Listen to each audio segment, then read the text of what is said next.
Welcome to the channel. What if you're not broke because of how much you earn, but because of what you still believe?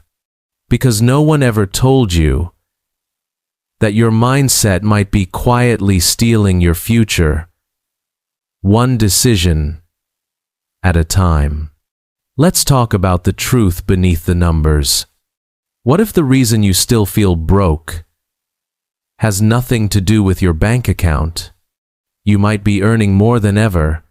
You might have a job, a place to live, a fridge that's full, but deep down, you're still waiting for the next paycheck like you used to wait for gas money in high school. You still hesitate before buying groceries.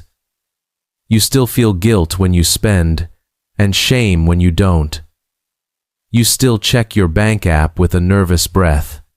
And no matter how much comes in, it feels like it's never enough.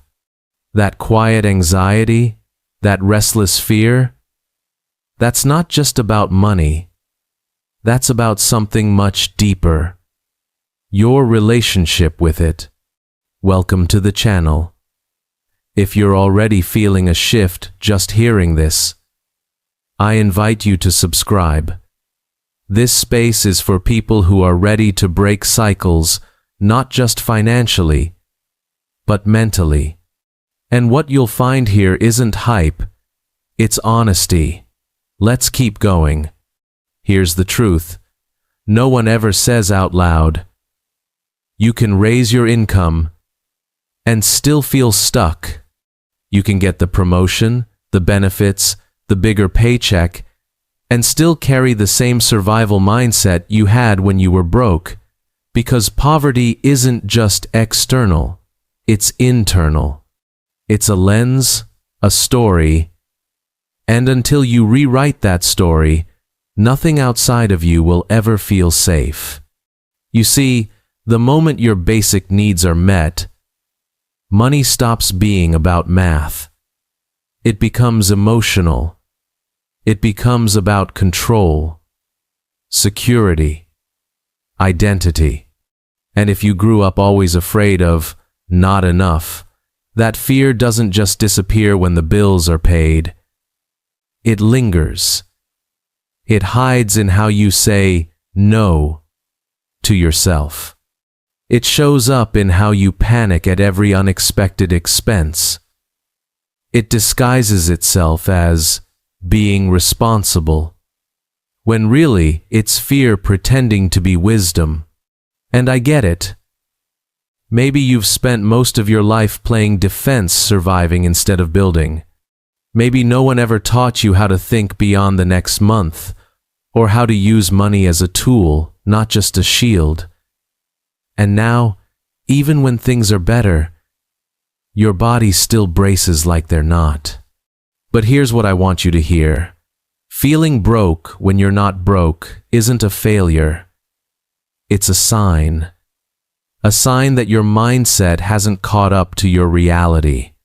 A sign that you've outgrown the old version of you, the one who had to hustle for every dollar, fear every bill, and treat money like a threat. That version helped you survive, but it can't help you grow. And that's why we're here. To shift from survival into strategy. To stop living like we're always one mistake away from collapse. To learn how to actually feel safe, not just look it on paper. Because you don't just deserve to make money, you deserve to trust it. You deserve to sleep without financial fear. You deserve to feel peace even before you're rich. And that starts not with your paycheck, but with your mindset. So let's talk about how to rebuild it. Let's talk about the silent beliefs keeping you stuck. Because once you shift those, the numbers will follow. But more importantly, your life will. I met Anthony during a group coaching session in Portland. He had this calm presence about him, sharp suit, steady voice, the kind of guy who seemed like he'd figured it out. After the session ended, he waited until the room cleared out, then walked up and said, Can I ask you something? It's kind of embarrassing. Welcome to the channel. What if you're not broke because of how much you earn, but because of what you still believe? Because no one ever told you that your mindset might be quietly stealing your future, one decision at a time. Let's talk about the truth beneath the numbers. What if the reason you still feel broke has nothing to do with your bank account? You might be earning more than ever. You might have a job, a place to live, a fridge that's full, but deep down, you're still waiting for the next paycheck like you used to wait for gas money in high school. You still hesitate before buying groceries. You still feel guilt when you spend, and shame when you don't. You still check your bank app with a nervous breath. And no matter how much comes in, it feels like it's never enough. That quiet anxiety, that restless fear, that's not just about money. That's about something much deeper. Your relationship with it. Welcome to the channel. If you're already feeling a shift just hearing this, I invite you to subscribe. This space is for people who are ready to break cycles, not just financially, but mentally. And what you'll find here isn't hype, it's honesty. Let's keep going. Here's the truth. No one ever says out loud, you can raise your income and still feel stuck. You can get the promotion, the benefits, the bigger paycheck, and still carry the same survival mindset you had when you were broke, because poverty isn't just external, it's internal. It's a lens, a story, and until you rewrite that story, nothing outside of you will ever feel safe. You see, the moment your basic needs are met, money stops being about math. It becomes emotional. It becomes about control, security, identity. And if you grew up always afraid of not enough, that fear doesn't just disappear when the bills are paid. It lingers. It hides in how you say no to yourself. It shows up in how you panic at every unexpected expense. It disguises itself as being responsible, when really it's fear pretending to be wisdom. You have to remind yourself that it's safe to grow, to learn, to breathe. That fear is no longer your boss, that you don't have to shrink just to feel secure, because what you don't rewire, you will repeat even in abundance. And the cruel irony is this: the more successful you become, the more exhausting it is to keep living by old rules that no longer apply. So, if you feel stuck between where you came from and where you are, you're not broken. You're just in between stories. And the story that got you here doesn't have to be the one that carries you forward. You get to write a new one that doesn't just count dollars, but creates peace. And that starts by recognizing the scarcity mindset for what it really is. Not a fact, but a habit. One you're finally allowed to outgrow. A while back, I sat across from a woman named Camille at a local community center in San Diego. We were running a financial literacy circle. Nothing fancy, just folding chairs and raw conversations. She was in her early 30s, soft-spoken, well-educated, newly promoted, and still completely terrified of looking at her bank account, not because she was broke, but because deep down, she believed she wasn't supposed to have money in the first place. She said something that stopped the whole room. Every time I get paid, I feel like I have to get rid of it. Like it's not meant to stay with me. I nodded. I let the silence do its job. That kind of silence, where you don't rush in to fix you, just stay present. Echo the feeling. I said, like money's something borrowed, not something yours. And she nodded. Once, twice, again. Like I'd reached inside and pulled the sentence out of her. Camille grew up in a household where money meant conflict. Her parents never talked calmly about it. They either argued, avoided it, or weaponized it. Her father would buy expensive things impulsively, then explode when bills piled up. Her mother would quietly hide cash in envelopes under the sink just to feel safe. As a kid, Camille learned two things. 1. Money made people angry. And 2. It was always about to disappear. So now, as an adult, she lives with that legacy. She earns well, but she spends fast. Not on luxuries on anything. Groceries, subscriptions, random gifts, for others. Just enough to never see the money stay. Because for her, keeping money feels dangerous, heavy, unfamiliar, like a ticking bomb waiting to detonate. And the thing is, she's not alone. I've met so many people like her, people who weren't raised to feel safe with money. Not smart, not lucky, just safe. Because if your earliest memories around money were filled with fear, shame, or silence, you'll carry that into adulthood like a second skin. And unless you name it, you'll think it's just who you are. But it's not who you are. It's what you saw. It's what you absorbed when no one was watching. It's what you learned from how your parents tensed up at the grocery store, how they said, "We can't afford that." Even when you weren't asking, how they sighed every time the mail came because it might be another bill. And when you grow up with that energy around money, you don't just inherit their financial situation, you inherit their emotional blueprint. And if you never question it, you'll follow it even if you earn 10 times more. That night, after most people had left, Camille stayed behind. We talked more. I told her that healing her relationship with money didn't mean ignoring what she came from. It meant honoring it, but refusing to let it run her life anymore. She looked at me and asked, "How do I learn to trust it?" I looked back and said, "By letting it stay, just a little longer than you're used to.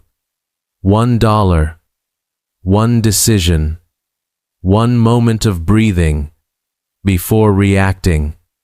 You don't have to do it all at once. You just have to stop running from what's already yours." She smiled. Not big, just enough. That kind of smile that says, "I never thought of it like that." And I smiled back. Because that's where change begins. Not in the numbers, but in the narrative. And when you change the story, you change the behavior. When you change the behavior, you change the result. But it all starts with awareness, not of your budget, but of your beliefs. Not of how much you earn, but of how much fear you carry.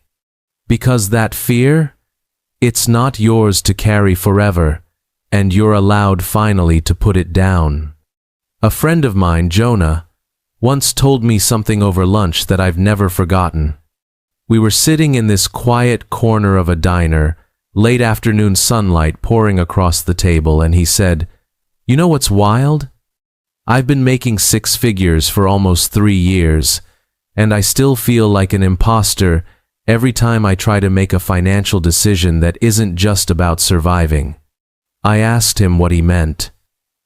He hesitated, looked out the window for a few seconds, then turned back and said, I don't know how to act like someone who's safe, like someone who's allowed to think long term.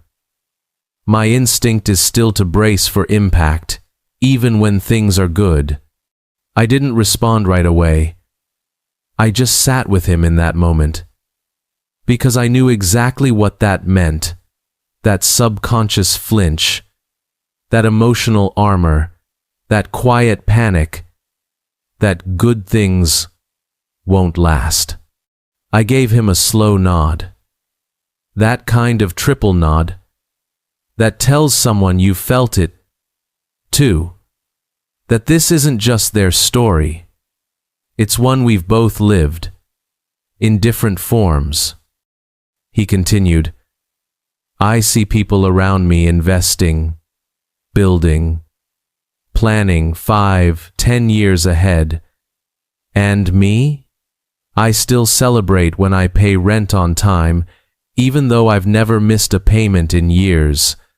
I don't feel broke anymore, but I don't feel wealthy either. I just feel stuck. That word stuck it lands heavy when someone finally says it out loud, because it's not a word of laziness. It's a word of weight, of knowing you're meant to move forward, but not knowing how to stop dragging the past behind you. I asked Jonah if he ever saw money as something more than protection, more than a barrier between him and the next crisis. He shook his head. I've only ever used money to make fear quieter, not to build anything real. And that's when it hit me. Most people don't build wealth because they don't feel safe enough to even imagine it. They're still playing defense, still spending every dollar mentally or emotionally on the version of themselves that once had nothing, still defining success by survival, not by growth. But here's the thing no one tells you. Abundance isn't about how much you have. It's about what you believe is possible. It's the small, quiet shift from, I hope this lasts, to, I know how to create more. From, I have to hold on tight, to, I can let this grow. From, I don't deserve this, to, I'm learning to receive this. You don't have to fake confidence. You don't have to pretend you're wealthy. You just have to practice being someone who no longer fears their own progress. Someone who can breathe, even when the numbers rise. Someone who doesn't sabotage the good, just because the good feels unfamiliar. I told Jonah, you're not failing. You're just learning how to live in a season you were never taught to expect.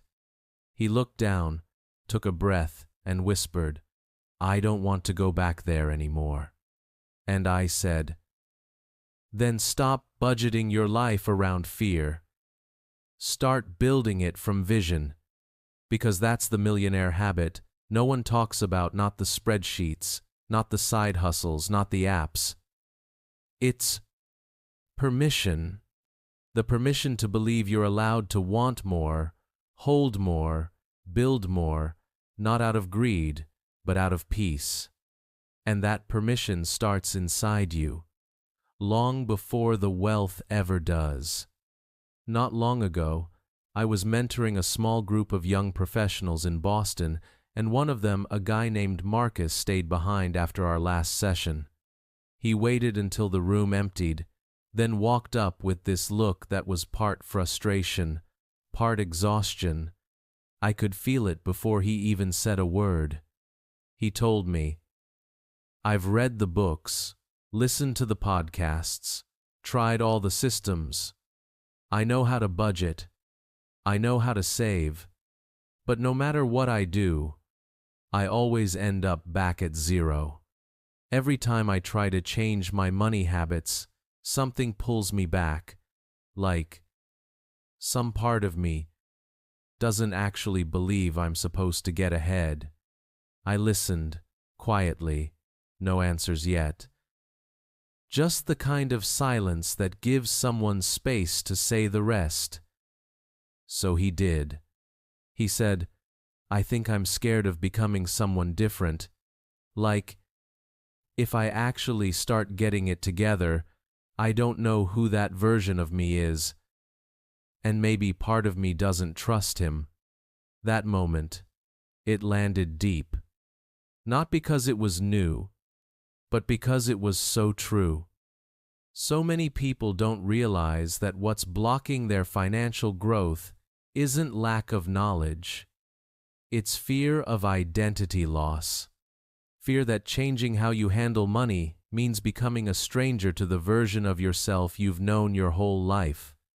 It's easier to stay stuck when stuck feels familiar, when struggle feels safe, when survival has become your default setting. But here's what I told Marcus, and what I want to tell you now. You are allowed to outgrow your financial story, even the one that protected you, even the one that helped you survive. You are allowed to build something new, even if it feels like betrayal to the old version of you. Because if you don't change your beliefs, you'll keep living the same life under a different income. You'll call it discipline, but it's fear. You'll call it loyalty, but it's self-sabotage. You'll stay small, not because it's who you are, but because it's who you learn to be. And that's why the work starts inside, not in your bank account. It starts when you say, "I am no longer willing to carry this belief that I'm not capable." It starts when you stop asking, "What if I fail?" and start asking, "What if I finally succeed and don't run from it?" It starts when you decide that healing isn't just about letting go of pain. It's about becoming strong enough to receive what you once thought you didn't deserve. Marcus didn't leave that night with a new spreadsheet. He left with something more important: permission. The kind that isn't loud or flashy. The kind that lives quietly in the back of your mind and whispers, "It's okay to step forward now." You don't owe your past anything. You don't need to be perfect to begin. You don't need to fix everything at once. You just need to tell the truth about what's been holding you back. Because once you do that, you stop living like a prisoner to your patterns. You stop treating growth like a threat. And you start building a relationship with money and with yourself that's rooted in peace, not performance. Fix the belief. Then fix the account. Fix the story. Then build the system. Start from the inside and let the outside rise to meet it. Because that's how real transformation works. Quietly. Deeply. From the inside out. Your income doesn't define your freedom, your mindset does. You've just spent time exploring the beliefs, stories, and fears that quietly shape your relationship with money.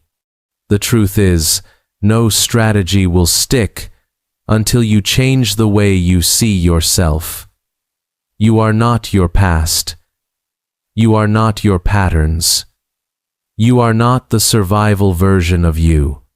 You are capable of learning, growing, and building a new story, one that isn't ruled by fear, but by clarity and choice. If this message spoke to something real inside you, subscribe to the channel. It's the best way to support content that goes deeper, tells the truth, and helps people like you take their power back, one decision, one belief at a time.